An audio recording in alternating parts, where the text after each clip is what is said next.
कांग्रेस मांगे माफी। देश बंटवारे पे एनसीईआरटी के नए मॉड्यूलर के समर्थन में बीजेपी। एनसीईआरटी के नए मॉड्यूलर का बीजेपी ने समर्थन किया है। देश के बंटवारे के लिए 3 को जिम्मेदार ठहराया। पहला कांग्रेस, दूसरा मोहम्मद अली जिन्ना और तीसरा लॉर्ड माउंटबेटन। सीधे तौर पर कहा है कि इन तथ्यों से कोई भी भाग नहीं सकता। बीजेपी ने देश बंटवारे के लिए कांग्रेस को जिम्मेदार ठहराया और मोर्चा खोल दिया।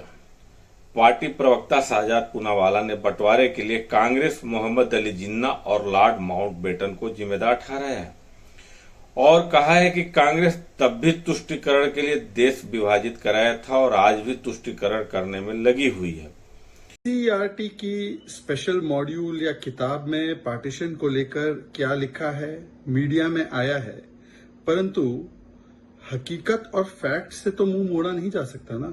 एनसीईआरटी में जो भी हो, भाई फैक्ट तो ये है कि उस समय पर जब भारत का बंटवारा हुआ तो सत्ता की शिखर पर कौन था? एक तरफ मुस्लिम लीग, एक तरफ Congress party led by Nehru और एक तरफ माउंटबेटन। और आखिरी में पार्टीशन को, विभाजन को रोक कौन सकता था? कांग्रेस और मुस्लिम लीग। रोका किसने नहीं? कांग्रेस और मुस्लिम लीग। नेहरू जी के तो कई सारे बयान हैं पार्टीशन के समर्थन में। तो उस समय पर सत्ता की लालच और तुष्टीकरण की राजनीति से जो गलत कदम उठाए गए, जिसका दंश भारत आज भी भुगत रहा है, जिसमें उस समय पर भी लाखों लोग मारे गए, करोड़ों लोग विस्थापित हुए, हजारों के साथ बलात्कार हुए, आज उसी विभाजन विभीषिका की स्मृति भी हम मनाते हैं, तो कांग्रेस उसका विरोध करती है। कांग्रेस इतिहास से भागना चाहती है जब उसके लिए कन्वीनियंट नहीं होता, वरना कांग्रेस तो इतिहास में ही रहती है। कांग्रेस हमेशा इतिहास को ही कोट करती है, पर जब इतिहास की पूरी पिक्चर दिखाई जाती है तब कांग्रेस भाग जाती है।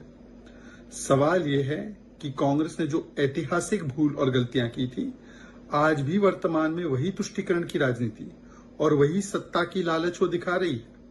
और इसीलिए वो ना तब सच का सामना करना चाहती थी, ना आज सच का सामना करना चाहती है। कांग्रेस पार्टी को माफी मांगनी चाहिए कि जिस प्रकार से आज भी वो विभाजनकारी सोच लेकर भारत को टुकड़े टुकड़े करने के लिए कभी जाति के नाम पर, कभी धर्म के नाम पर, कभी भाषा के नाम पर प्रयासरत रहती है। मतलब कांग्रेस ने इतिहास से कोई सीख नहीं ली है। जो इतिहास को भूल जाते हैं वो इतिहास को दोहराते रहते हैं। भारत का विभाजन और पाकिस्तान की स्थापना किसी भी हिसाब से आवश्यक नहीं थी। पाकिस्तान के निर्माण की 3 वजह थी। पहला जिन्ना, जिन्होंने इसकी मांग की थी, दूसरा कांग्रेस जिसने इसे स्वीकार किया, और तीसरा माउंटबेटन जिसने इसे औपचारिक बनाया और लागू करवाया। एएनआई की एक रिपोर्ट के मुताबिक एनसीईआरटी ने मिडिल और सेकेंडरी स्कूलों के लिए पुस्तकों के जो मॉड्यूलर बनाए हैं उसमें बताया गया है। इसी क्रम में बीजेपी प्रवक्ता लगातार कांग्रेस पे हमलावर हैं। इसी कड़ी में बीजेपी प्रवक्ता गौरव भाटिया ने कहा कि एनसीईआरटी ने पुस्तकों में बंटवारे की सच्चाई को शामिल किया है। सच्चाई सामने आने से राहुल जिन्ना पार्टी बहुत ही परेशान है। राहुल गांधी और मोहम्मद अली जिन्ना की सोच एक जैसी है।